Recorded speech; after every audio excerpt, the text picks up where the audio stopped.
अस्सलाम वालेकुम, welcome back to my YouTube channel Mohsin Creations. एक ज़बरदस्त सी वीडियो के साथ आपको खुशामदीद कहता हूँ। आज की वीडियो में हम बात करेंगे खुदा और मोहब्बत की एपिसोड 17 के बारे में। साथ ही साथ हम वीडियो के दूसरे पार्ट में नज़र डालेंगे खुदा और मोहब्बत की आने वाली एपिसोड्स के बारे में। तो चलिए अपनी वीडियो शुरू कर लेते हैं।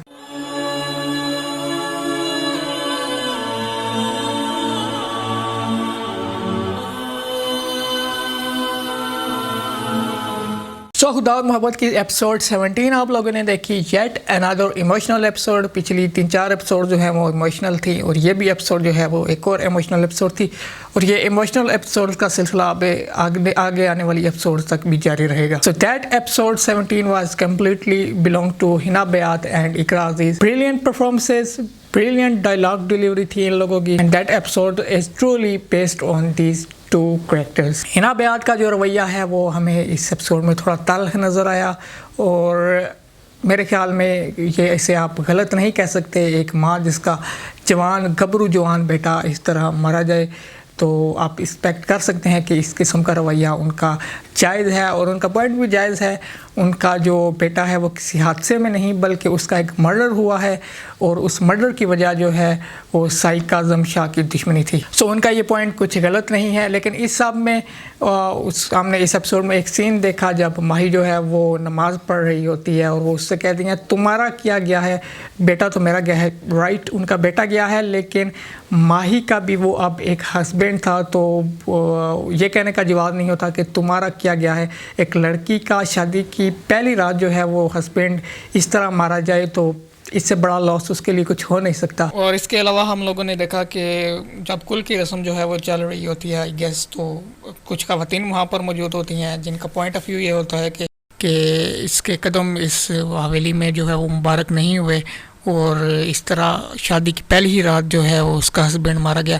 तो I think that was pretty unfair. तो ये ज़रा ओवर हुआ लेकिन आप इसको भी जस्टिफाई जो है वो कर सकते हैं। इसके अलावा फाइनली हमें 4 एपिसोड्स के बाद हमें फरहाद जो है वो नज़र आया। एक ही सीन था उसका, ट्रेन में वो मुल्तान जा रहा होता है, उसी ट्रेन में रुमाना और चमेली जो है वो मौजूद होती हैं और चमेली जो है वो उसको देखकर एक ढिंढोरा पीट देती है कि ये हम लोगों पर जो है वो बुरी नज़र डाल रहा था और शायद ये कोई चोर उचक्का है। लेकिन रुमाना जो है वो समझ जाती है ये कोई चोर नहीं है और वो उससे रोता देखकर काफ़ी जो है वो डिस्टर्ब फील करती है। सब वहाँ पर मौजूद लोग जब उसकी मुट्ठी खोल कर देखते हैं तो वो उसकी आई थिंक नोज़ पेन थी या व्हाटएवर माही की एक निशानी उसने अपने पास रखी हुई थी। खैर इसका मतलब ये है कि माही के पीछे पीछे फरहाद भी पहुंच चुका है Multan.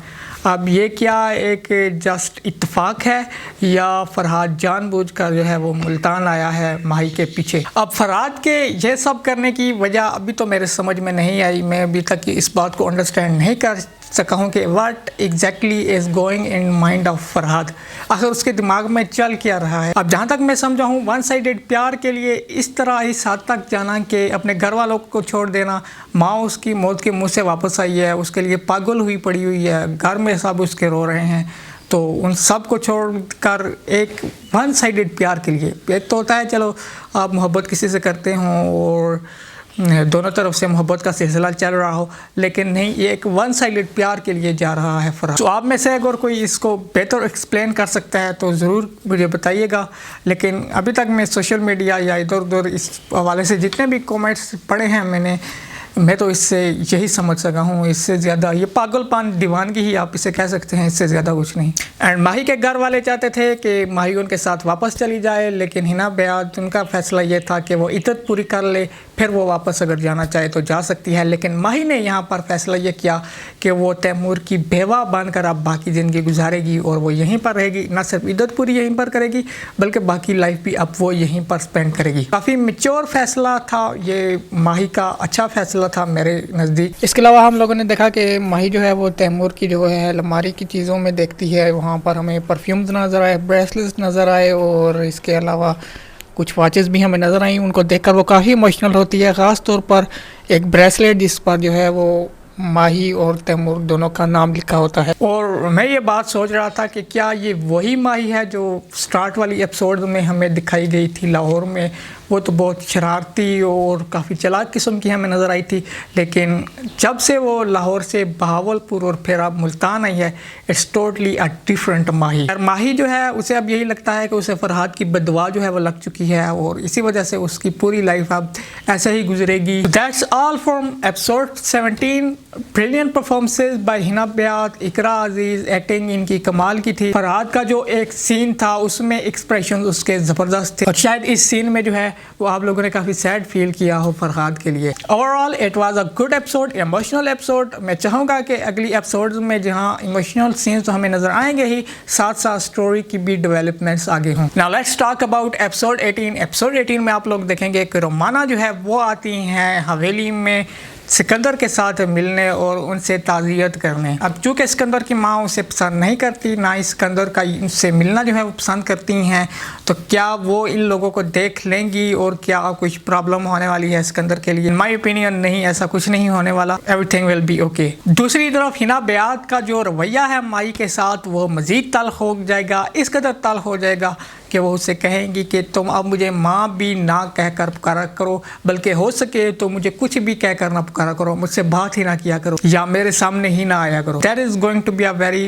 Rude behaviour for Mahi और मुझे लगता है कि माही ये सब डिज़र्व नहीं करती। इस सब जो कुछ हुआ इसमें माही का कसूर नहीं था, इसको आप जो है वो एक तकदीर का लिखा कह सकते हैं और अगर आप इसको वजह समझते ही हैं तो वो माही का भाई है, इसकी माही की सब में कोई गलती नहीं है और इसके लिए उसके साथ ऐसा बिहेवियर रखना जो है वो गलत नहीं होगा। हमने पिछली एपिसोड में देखा था कि सिकंदर जो है वो माही से कहता है कि अम्मा सैन जो है वो उनका इस सदमे की वजह से जो है वो थोड़ा माइंड डिस्टर्ब है, तो उसकी बातों का बुरा मत मानना। इसका मतलब यह है कि सिकंदर जो है वो एक सेंसिबल तरीके से इस सब को लेकर चल रहा है। That is going to be a good for Mahi और शायद यही कहीं वजह ना बन जाए कि सिकंदर की माँ के दिल में ये ख्याल आ जाए कि क्यों ना, क्योंकि सिकंदर की बीवी मर चुकी है और माही का हस्बैंड मर चुका है, तो क्यों ना इन दोनों की शादी कराई जाए, लेकिन ये इट्स टू अर्ली टू से। दूसरी तरफ फरहाद का मुल्तान में पहला आमना सामना, पहली इंट्रोडक्शन जो है वो होगी रोमाना के साथ। रोमाना उसको लेकर ऑलरेडी काफ़ी थोड़ा डिस्टर्ब फील कर रही थी और नेक्स्ट एपिसोड में हमको शायद जो है वो इनकी कन्वर्सेशन भी देखने को मिले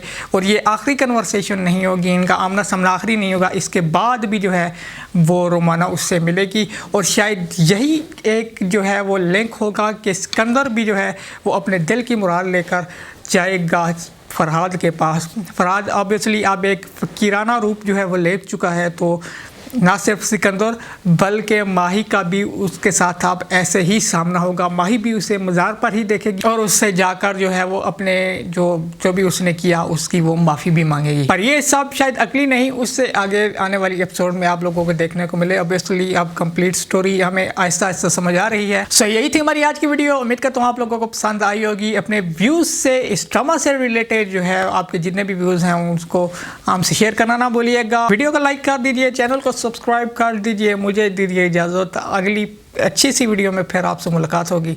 अल्लाह हाफिज़।